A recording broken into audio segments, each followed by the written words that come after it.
Bueno, muchas gracias y bienvenidos a todos a este evento. Vamos a hablar un poquito sobre las indicaciones del óxido nítrico en nuestro país. Nosotros comenzamos a utilizarlo en la Caja del Seguro Social hace aproximadamente 3 años. Y desde entonces tenemos muy buenos resultados con aquellas hipertensiones pulmonares causadas por, ya sea por infección, por sepsis o por aspiración de meconio, y en aquellos pacientes que tienen hernia diafragmática. Hemos logrado bajar la mortalidad de esos pacientes en la unidad. Es una terapia que tiene muchos años en otros países, en otros hospitales, pero en nuestro país es como si fuera algo novedoso realmente y es importante que dar a conocer estas cosas. Entonces vamos a identificar un paciente que tiene hipertensión pulmonar y necesita esta terapia y conocer las terapias disponibles para tratar la hipertensión pulmonar. Si la forma más fácil es simplemente vamos a hablar sobre un caso clínico en donde, por ejemplo, uno como médico, pediatra o neonatólogo es llamado a una sala de parto. Una mujer de 30 años con un embarazo a término de 40 semanas está en el expulsivo y al momento de romper las membranas sale líquido meconial espeso, en grumos. El ginecólogo entrega al bebé, está flácido y sin llanto. Entonces, esa es la definición de un bebé no vigoroso según el manual de reanimación neonatal. Entonces, ¿cuál es la definición de bebé vigoroso según el NRP? Entonces, de hoy de una vez nos ponemos a ver los factores de riesgo que tiene este bebé para desarrollar un problema pulmonar. El paciente es intubado y la tráquea succionado evidenciando abundante material meconial debajo de las cuerdas vocales. Se inicia la reanimación y se logra obtener una frecuencia cardíaca. El paciente es trasladado, intubado a la sala y al llegar se encuentra con lo siguiente: la característica radiografía de aspiración de meconio, en donde se ve un infiltrado difuso, le llaman panal de abejas, ¿no? Y un paciente difícil de oxigenar bien, difícil de ventilar. Se establece entonces el diagnóstico y vienen entonces las diferentes opciones que tenemos en el manejo de este paciente. La administración de surfactantes, que se ha visto que tienen consumo de surfactante y es necesaria y mejora los pacientes que tienen aspiración meconial. El manejo ventilatorio, las diferentes estrategias, ya que tienen problemas de a veces realizar escapes aéreos por un fenómeno de válvula.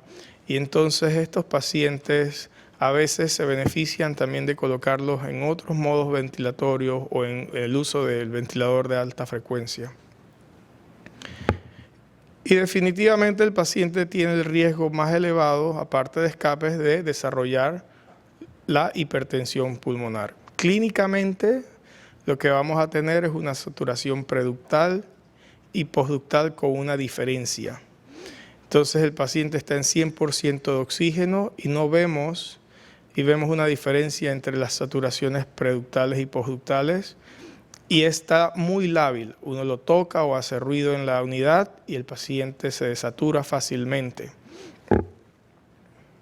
Entonces, cuando se establece el diagnóstico de hipertensión pulmonar persistente, sabemos que es una situación fisiopatológica compleja, común a varias causas. Esta es una de ellas, la aspiración de meconio, caracterizada por la presencia anormalmente elevada de la presión pulmonar, las cuales normalmente caerían al momento del bebé nacer, de llorar y de recibir oxígeno. Hay una vasoconstricción con una hiperreactividad de los vasos pulmonares y uno va a ver un shunt o un cortocircuito de derecha a izquierda. Si uno realiza un ultrasonido o eco a nivel del foramen oval, o a nivel del ductus arterioso. Cuando tenemos estos casos y tenemos el paciente en ventilación mecánica, es bien importante ver, y aparte de los parámetros y todo el aspecto clínico, el índice de oxigenación. El cálculo del índice de oxigenación se hace basado en los parámetros ventilatorios y la presión arterial media que tiene media de la vía aérea que tiene el paciente. Entonces, el índice de oxigenación, la fracción inspirada de oxígeno ya multiplicada por 100, porque usualmente nosotros no hablamos de 1.0, sino hablamos 100%. Entonces, multiplicada ya por 100 por la presión media de la vía aérea dividida por la presión arterial de oxígeno. Si este índice de oxigenación es alto, arriba de 15 o 20, entonces nos empezamos a preocupar y empezamos a decir qué alternativas tenemos. Las causas de hipertensión pulmonar pueden ser primarias o las que más vemos, las secundarias. Sepsis, neumonías, síndrome de aspiración, enfermedad por déficit surfactante y otros problemas que traen algunos pacientes como la hipoplasia pulmonar, ya sea por hernia diafragmática congénita y otras malformaciones pulmonares. Entonces se pide un ecocardiograma. Es bien importante entender el manejo y el algoritmo correcto que se le debe dar a un paciente con estos cuadros de hipertensión pulmonar. Se pide un ecocardiograma y se buscan por datos de hipertensión pulmonar. Aquí es donde viene bien útil el que neonatólogos realicen ultrasonidos cardíacos, ecocardiografías, porque es lo que facilita el manejo clínico en la ausencia de un cardiólogo, especialmente en nuestro país, que a veces no los tenemos en las horas después de las tardes o en las horas de la noche o en un fin de semana o en días feriados. Entonces es bien importante y por eso parte del empuje ha sido que más neonatólogos y pediatras, al menos en lugares en donde no tenemos un cardiólogo disponible las 24 horas del día, 7 días a la semana, podamos tener neonatólogos que puedan por lo menos decir, sí, este paciente tiene un ductus o este paciente tiene datos de hipertensión pulmonar.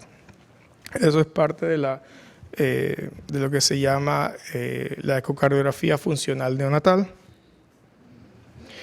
Entonces lo que vemos son cambios hemodinámicos en donde se ven los cortocircuitos de derecha, lo que está por acá debajo, hacia izquierda. Esto es bastante sencillo de realizar una vez que se tiene un cierto número de veces que se ha hecho.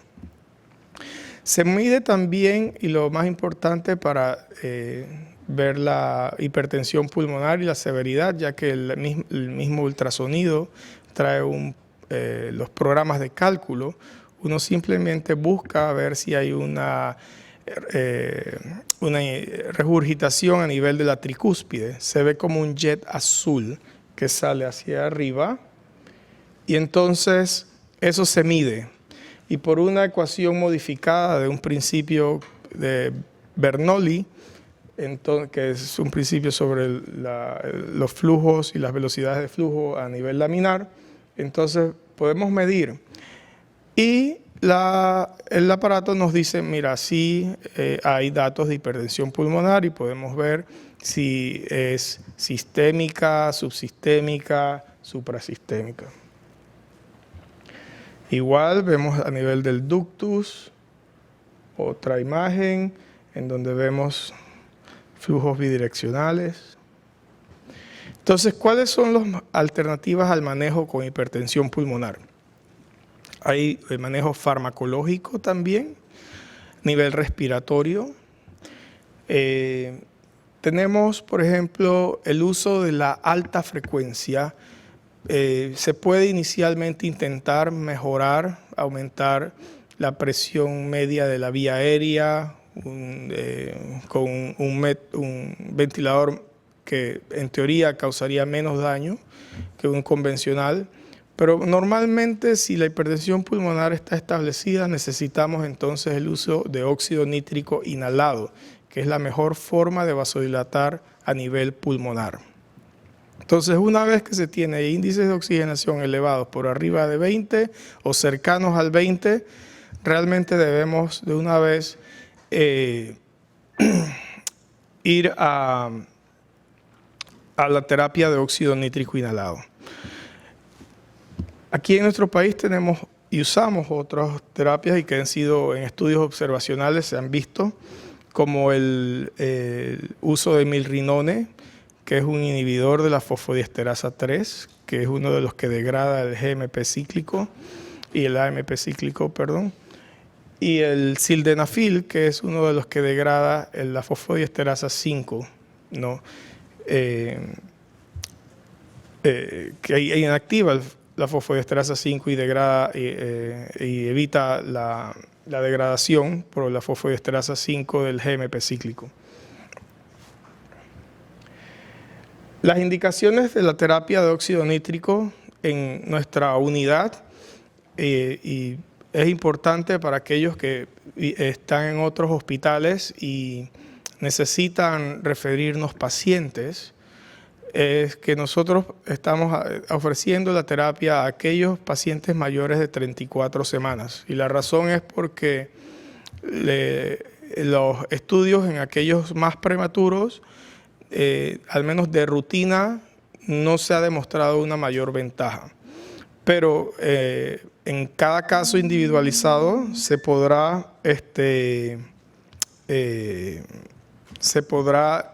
tomar en cuenta la necesidad de esta terapia. Los datos de hipertensión pulmonar confirmada y un índice de oxidación mayor de 20 a 25 pone entonces a este paciente como candidato para la terapia de óxido nítrico inhalado. Entonces, el principio que se maneja con el óxido nítrico inhalado es que por vía de la arginina citrulina aumenta el GMP cíclico y que a su vez produce vasodilatación y relajación de la musculatura lisa del vaso.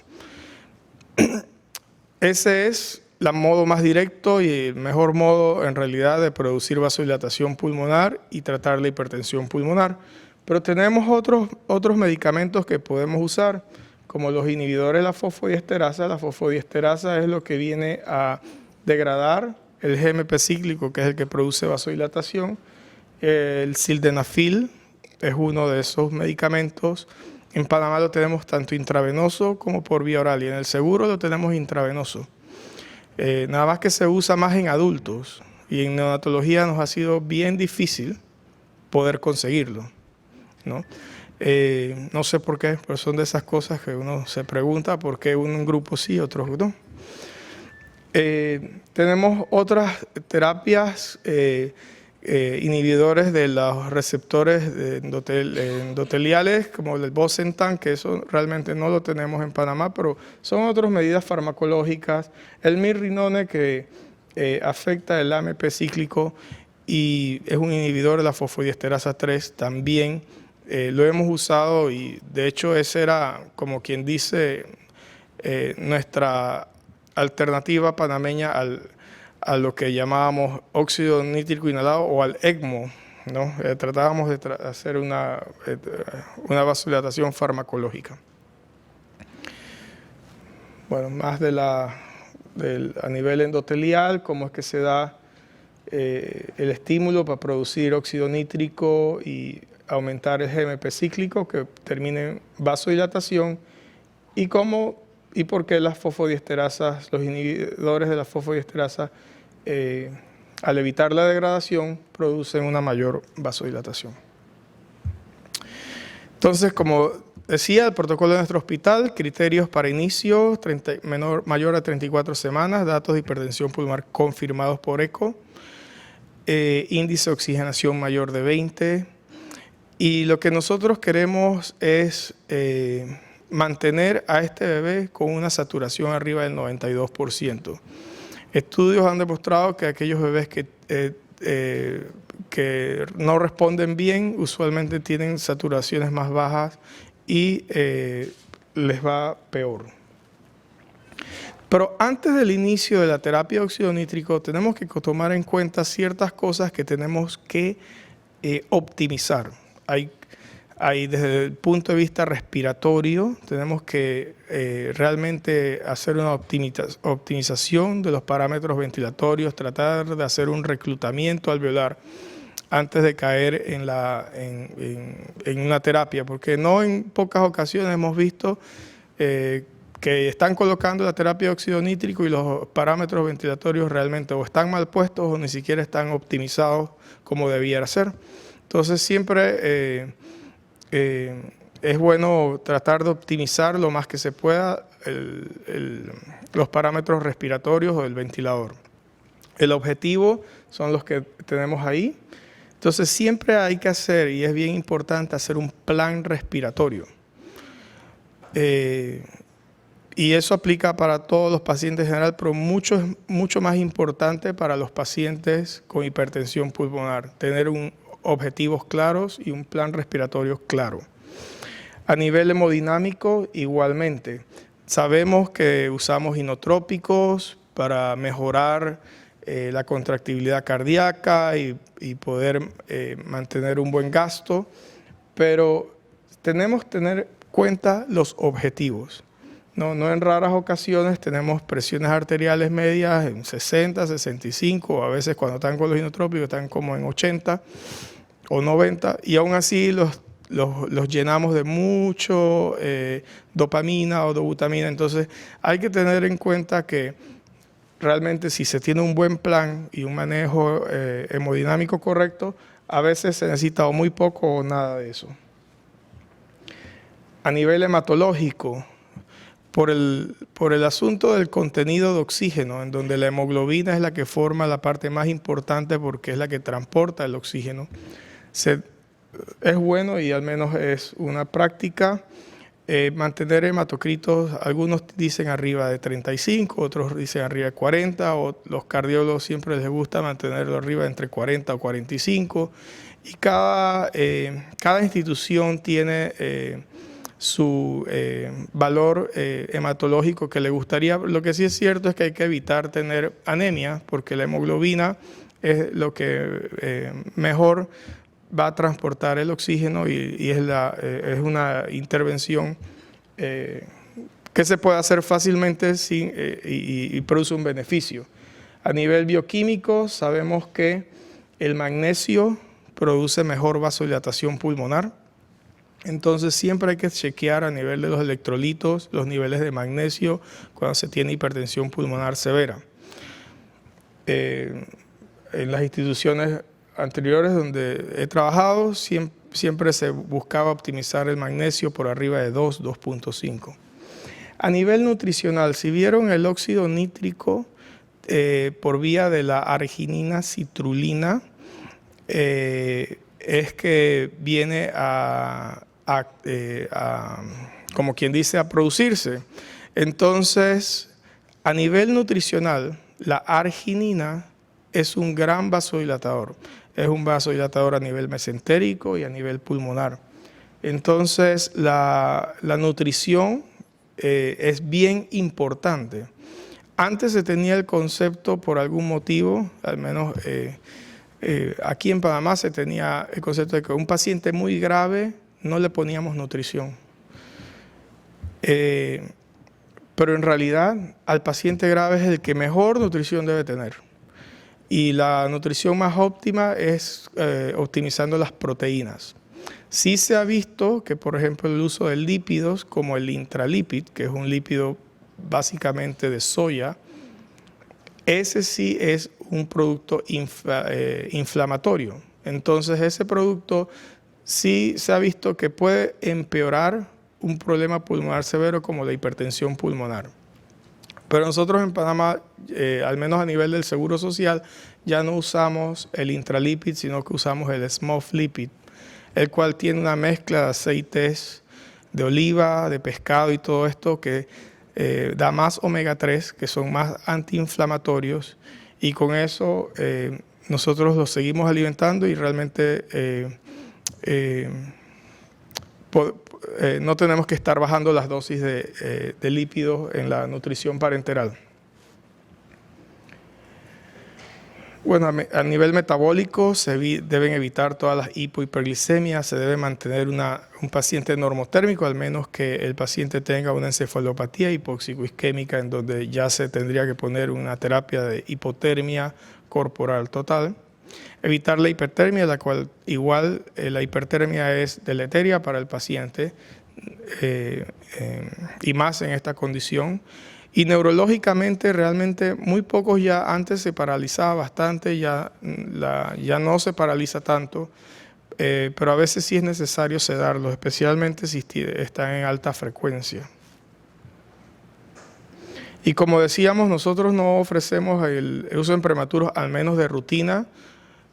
Tal vez en casos individualizados lo hemos considerado, pero sí se ha visto que los pacientes prematuros, al menos no se modifica en mayor número la broncodisplasia pulmonar de la sobrevida. Y pudiera, algunos reportes dicen, aumentar los casos de hemorragia intraventricular. Uno de los grandes miedos que se tenía antes de iniciar la terapia de óxido nítrico, la cual estuvo disponible en el seguro por bastante tiempo, pero no querían prender la máquina, ¿de acuerdo? Y fue algo interesante ver cómo se tenía el concepto, pues, y eso es lo que realmente uno lee. Por eso es que es importante la gente que escribe libros, también poner cómo son las prácticas reales en el día a día en los hospitales, porque se dice hay que medir la metamoglobinemia, pero en realidad en la mayoría de las unidades de Estados Unidos no se mide metamoglobinemia. Y realmente si con los valores, los flujos tan bajos de 20 partes por millón que usamos, realmente ya no se ve esa toxicidad que se veía tal vez con flujos mayores o dosis mayores de óxido nítrico. Así que la metamoglobinemia realmente, yo diría, no es actualmente un mayor problema. Lo más importante también en toda institución es tener un algoritmo, un protocolo estructurado. Nosotros, con la ayuda del doctor Araúz, hicimos el protocolo de óxido nítrico inhalado, y al estandarizar lo que todos hacemos, cuándo lo hacemos y dónde lo hacemos, al poder hablar todos el mismo idioma, hemos logrado al menos lo que hemos visto sin mayor rigor científico, estadístico, pero los pacientes con aspiración meconio y con hipertensión pulmonar ya no se nos están muriendo tanto como antes. Pero cuando todo eso falla, y traigo a colación el asunto del ECMO, entonces tenemos otra última alternativa para poner a estos pacientes y poder salvarlos, que es el ECMO, que es la terapia de circulación extracorpórea o oxigenación de membrana extracorpórea, en donde esta membrana actúa como un pulmón. Y realmente ha ayudado a salvar bastantes vidas. Luce un poco complicado, luce algo temerario porque se tienen cánulas saliendo directamente de vasos, ya sea venosos o arteriales directo del corazón, dependiendo del modo en que estemos. Pero una vez recibido el entrenamiento se hace bastante simple mantener estos pacientes, y los resultados son muy buenos a nivel neonatal. Antes eran así, máquinas muy grandes con un sistema de rodillo que producía mucha hemólisis, y el problema de la hemostasis y la coagulación era realmente un gran problema. Pero ahora se han simplificado. Realmente los sistemas vienen más pequeñitos, con membranitas mucho más pequeñas, en donde antes se usaban muchos 200, 250 mililitros, ahora hay membranas tan chiquitas como 50 mililitros para hacer lo que llaman el priming o llenar el circuito, lo que produce menos problemas hemodinámicos y menos problemas hematológicos en el paciente. Y se hace más simple para el operador. Esta es una máquina que vimos en Brasil y la verdad el circuito está bastante simplificado, es de una casa alemana. Y hay circuitos de ECMO para transporte y que viene todo integrado. En el Seguro Social del complejo hospitalario, esta máquina es la que se está pidiendo para adultos y para la población pediátrica, porque ellos todavía no han sacado el circuito neonatal. Pero la idea es en el futuro integrarlos también dentro del grupo neonatal, que son los que más utilizan ECMO y más se beneficiarían de la terapia de ECMO. Entonces, los criterios de inicio de un paciente en ECMO principalmente debe tener una patología que sea reversible y tratable por ECMO. Entonces, por ejemplo, hernias diafragmáticas congénitas son definitivamente de los primeros que se benefician. Síndrome de aspiración de meconio que no responden a la terapia ventilatoria ni al óxido nítrico, pacientes sépticos y otros problemas respiratorios, incluyendo de hipertensión pulmonar persistente del neonato.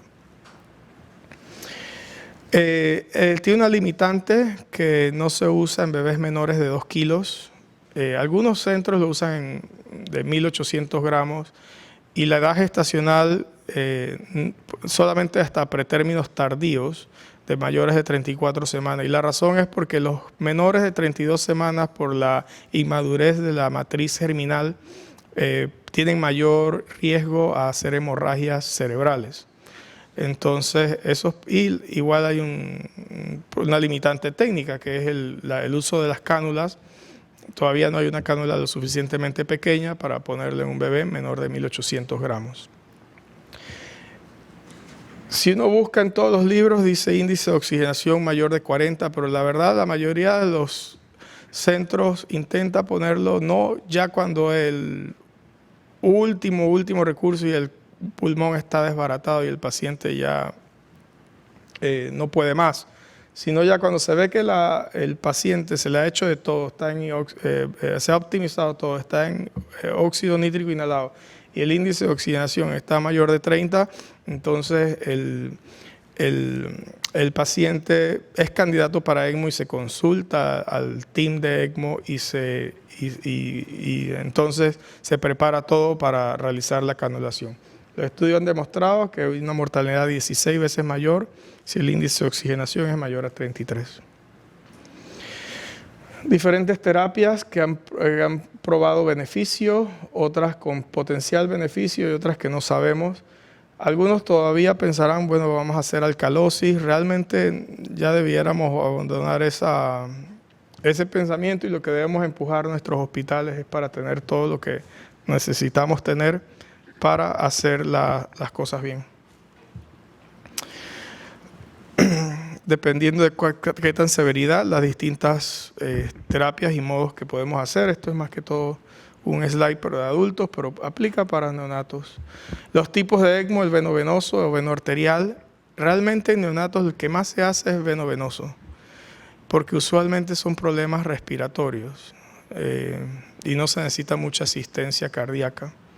Pero sí, de necesitarse también se puede hacer un venoarterial. Pero es bastante menos problemático el venovenoso que un venoarterial. Y bueno, ventajas, desventajas, las cánulas, hay de estas cánulas de doble lumen, por un lado succionan la sangre y la llevan al oxigenador y por el otro lado la reintroducen oxigenada. Esto es lo que produce mayor problema de recirculación, que a veces la misma sangre oxigenada se vuelve a chupar nuevamente. Entonces, aquí es donde se necesita bastante experiencia en el manejo y colocación de esto. Posición de las cánulas en radiografías, las diferencias Complicaciones durante el ECMO, hemorragias intracraneanas, un 15%, y de esos la mitad sobreviven. Realmente no, si se maneja adecuadamente, usualmente el paciente no fallece, y si el criterio estuvo bien puesto, no ocurren tan frecuentemente. Convulsiones, infartos del sistema nervioso central, hemorragias pulmonares, diferentes complicaciones que pueden haber, tanto de problemas hematológicos usualmente, con sangrados, o problemas mecánicos, por ejemplo, taponamiento cardíaco u otras cosas neumotoras al momento de canular y esas cosas. Entonces, en el ECMO, realmente una de las cosas principales es el manejo de la parte hematológica, ya que el circuito tiende a producir coágulos, tiende a producir hemólisis. Los circuitos ahora ya vienen impregnados con ciertas sustancias tipo heparina para que y tienen una mejor tecnología desde el material que los recubre por dentro, que produce menos hemólisis. Igual las membranas han avanzado bastante en su producción. Antes, el principal problema de lo que cuando se empezó a ver ECMO eran no era tanto el intercambio gaseoso, sino los problemas al realizar ese intercambio de coagulación, de activación de mediadores inflamatorios y de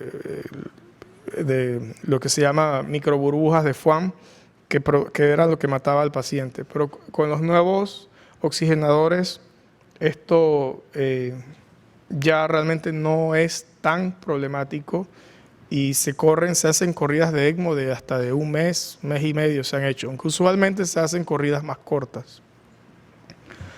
Igual la tecnología de las centrífugas, antes eran bombas de rodillo que hemolizaban mucho, y ahora son métodos centrífugos que realmente ni se sienten cómo andan, o sea, andan como si fueran en el aire, y se calientan menos. Entonces, al calentarse menos y producir menos chancleteo o golpe mecánico, entonces la sangre tiene menos hemólisis y menos problemas hematológicos. La membrana de ECMO sufre de problemas igualito como si fuera un pulmón. Sufre de edema, sufre de coágulos, de trombos. Entonces, cuando uno tiene un paciente en ECMO, básicamente la membrana es como decir tu paciente. Uno se preocupa mucho por todo lo que ocurre en la membrana, y cada cierto tiempo durante el día se va chequeando de forma regular la membrana.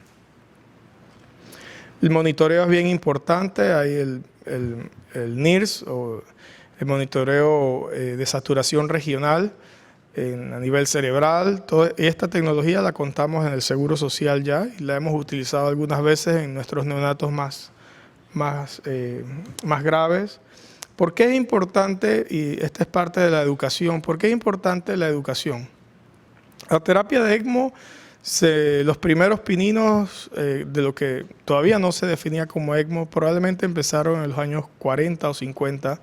El doctor Bartlett, que fue el que realmente tuvo el primer caso exitoso con una niña que se llamaba Esperanza, en el año 75, logró sacar un bebé neonatito que le pusieron de nombre Esperanza. Logró tener un caso exitoso de ECMO, y ya habían varios reportes de áreas de centros que habían adquirido una cierta experiencia. Pero en este estudio, que se publicó en el 79 y se empezó en el año 75, ellos demostraron que la mortalidad era mucho más alta en los pacientes que se colocaban en ECMO. Pero de los 13 o 14 centros que participaron en el estudio, 9 de esos centros realmente tenían cero experiencia con ECMO. O sea, básicamente estaban en la curva también de aprendizaje, de todo cómo hacer las cosas. Entonces, por eso es importante, porque nosotros estamos, como quien dice, impulsando la necesidad del uso de ECMO y de la introducción del ECMO en nuestros hospitales. Pero hay que hacerlo bien, hay que entrenarse, hay que protocolizarlo, hacerlo de la manera correcta. Porque si luego llega alguien que cree que puede hacerlo sin el entrenamiento, entonces lo que vamos a tener es malos casos y puede ser que la iniciativa se caiga.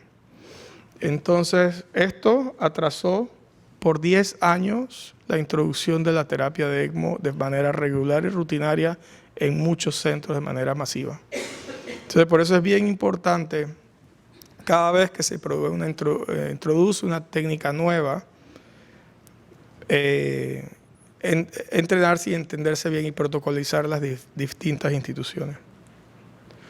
Entonces, el trabajo en equipo siempre funciona bien.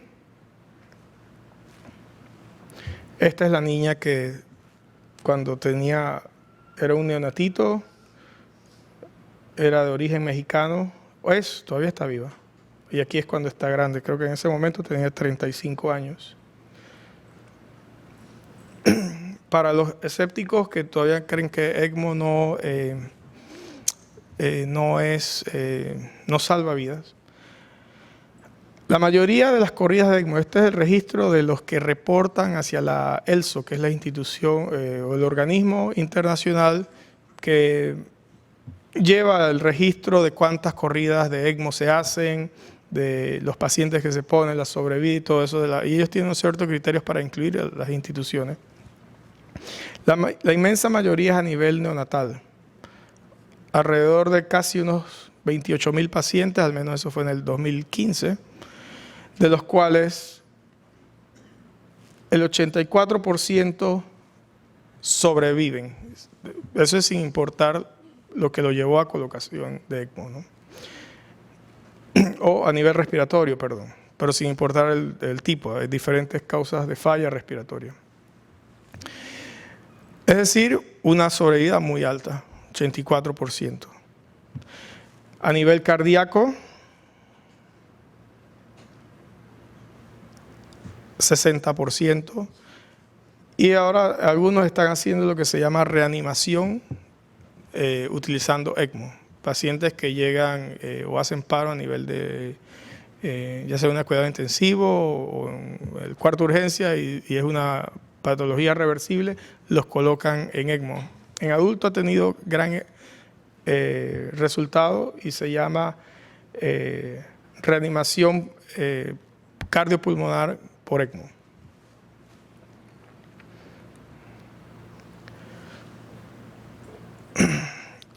Definitivamente, con la mejoría de los aparatos de ventilación y el uso de óxido nítrico, el uso de ECMO ha caído en la mayoría de las instituciones, pero sigue salvando vidas. Y aquí viene la sobrevida de acuerdo al diagnóstico. Si ustedes ven, esta línea negra acá arriba son los que tienen aspiración meconial, hipertensión pulmonar por aspiración meconial, una sobrevida mayor del 94-95%, ¿no? Es una terapia que salva vidas definitivamente. Hernia diafragmática, por ejemplo, en la institución donde yo me entrené, había un doctor cirujano que después se movió a otra institución, se llama el doctor David Case.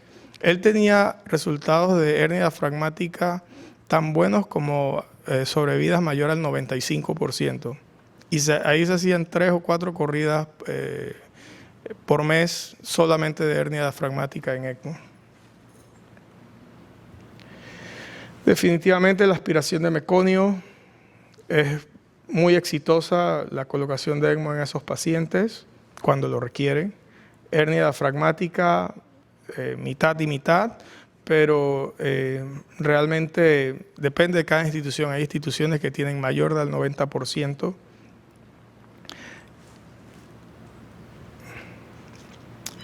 Cada vez más centros hacen ECMOs.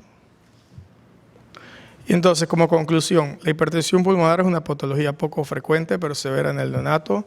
El uso de óxido nítrico es estándar y debe ofrecerse y debe trasladarse un paciente a un centro que tenga esta capacidad de respuesta.